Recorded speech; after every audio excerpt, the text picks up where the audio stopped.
What is up, everybody? Sven Diesel here. We're going to be tying up a Prince Nymph. This is a older pattern by Mr. Prince himself, back from the 1930s, I believe. We're going to be using a stealth hook. This is a size 12, and we of course have a tungsten bead on here. This is one of those gritty beads, hard to find these days, but it is tungsten. I want this to get down quick, and we're also going to add some lead wraps.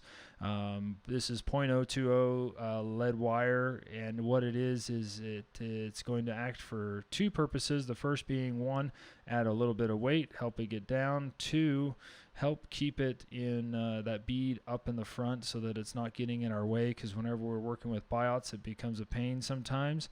And actually, a third thing, it's going to help with the taper. For the thread, we're using a Semperfli. This is a 6/0 classic wax thread in a 6/0, and I like using a little bit heavier thread when I'm doing the biots, and particularly in this size of a hook as well.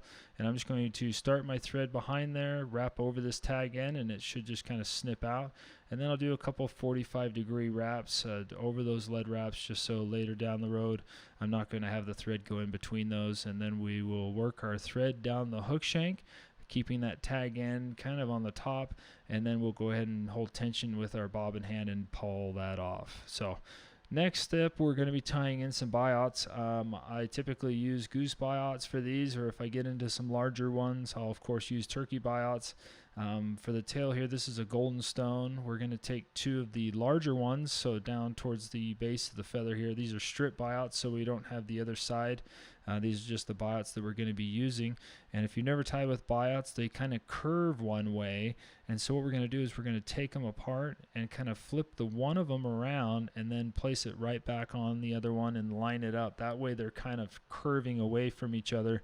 And then I'll just use the hook shank here to kind of separate them, and that way we have these biots going on each side of the hook shank. And then you can position it in place. Be careful not to pull it, because it will, you'll lose your aligned tips at this point. As for length, I'd say probably half the shank of the hook. And then of course I'll just kind of use these biot ends here, the butt ends, to kind of just help with that taper, and I'll just do some loose wraps. It's going to kind of, I guess this one curved around on me, but we'll trim that out. I got a lot of the, I guess the stem on this one, and so it's a little bit more difficult, and we'll just trim those butt ends out, and then we'll just clean this up. So the lead wraps helped with build up a little bit of bulk on the hook shank there, and then as you get back here to the rear, just be a little bit careful as you wrap over those. And then we will of course clean this up with some nice tension wraps and kind of end it a little bit in front of the point, kind of in the middle of that rear section. And now for the durability portion of this fly, we're going to be using the 0.1 millimeter, this is a 0.2 millimeter gold wire by Semperfli, and I'm going to tie it in on the top, and as I get towards the rear here, I'm kind of turn it to the side, and that will help with the first wrap. And for the body on this, we're going to be using Peacock. This is a very, very fun material to work with. It can be frustrating, but it is also just one of those materials that is amazing. And this is off of a feather I found.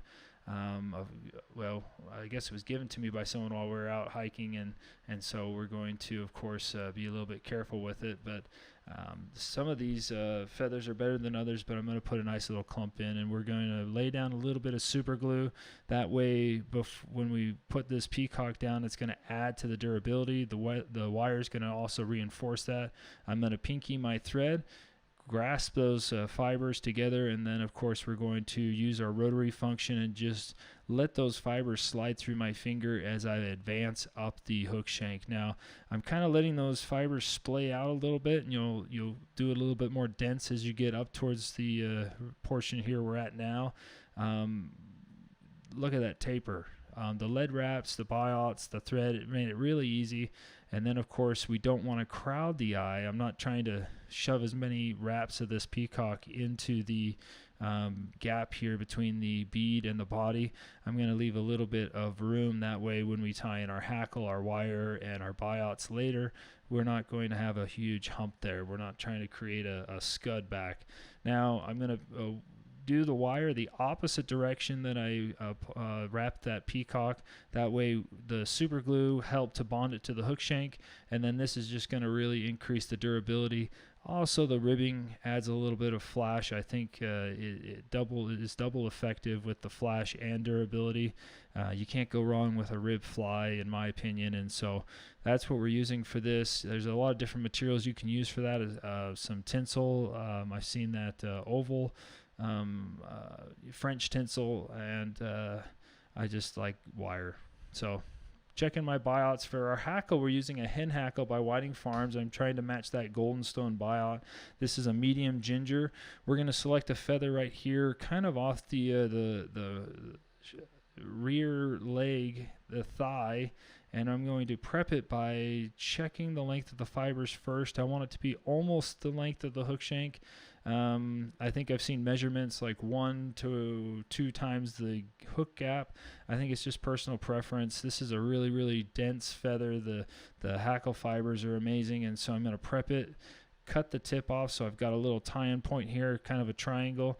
I'll wrap 1 wrap, 2 wrap right over that triangle, and then I'll kind of zigzag halfway through those fibers and then really secure that down with a couple wraps.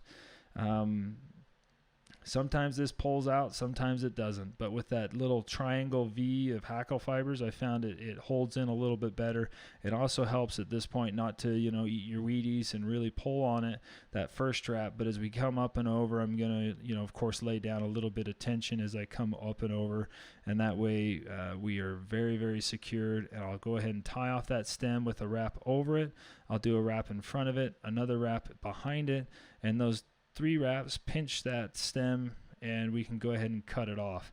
And then we'll of course do a little cleanup here. I want to inspect it to make sure we've got a somewhat even distribution of the hackle fibers around the hook shank. I'm not counting the fibers, but we're simply just making sure that it's got a good even coverage, that we didn't do it too dense just on one side, and of course did half wrap and only have it on one side. Now for the horns on this, I like to use turkey biots. They're a little bit bigger, so depending on the size of hook you're using, you might want to adjust where you pull it. If you're doing a smaller size, of course, get a Goose biot. And for this, we're not going to orient these so that they're mismatched. I want both of these biots curving down towards the fly. And I prefer to tie these in one at a time. I just do 2 wraps over, making sure that that biot goes almost the full length of the body, and then we'll go ahead and position this one so that it's slightly at a V, 20, 30 degrees separation, and I actually flipped that one when I put it in my mouth. So let's go ahead and undo that. I'll flip it over, really easy to adjust, and we'll do the same process, just 2 wraps, inspect it, check the length of those horns, and then I will do a couple more wraps, and then I actually fold mine back over itself. It's just something I do with some biots in certain situations to help hold them down. And then make sure you got some sharp scissors, because you wanted to be able to trim that out really close. So we'll do a 3-turn, potentially 4-turn whip finish to cover up that little white spot. I want a nice black collar on this fly, make it really elegant, and then we'll go ahead and trim out our thread as close to the whip finish as we can. And then I will grab those biot ends and just slide my scissors down, being mindful not to cut the biot horns. Now there is a good looking fly. I'm going to add a little bit of UV resin so that it bonds the biots in, but also secures our whip finish, and a little bit of that hackle, and just makes this fly bulletproof so that it will last many, many fish. So there you go. That is the Prince Nymph. It's caught lots of trout for me. I like fishing this as a heavier point fly. Usually if I'm nymphing it, I'll throw a tag, an unweighted fly off the end, and doesn't really match the hatch, but it could be considered an attractor fly. So tie some up in a few different colors, do some flashy colors, try some flashy dubbing for the body, but make sure you have them in your box because it catches fish. So thanks for watching. Make sure to click subscribe.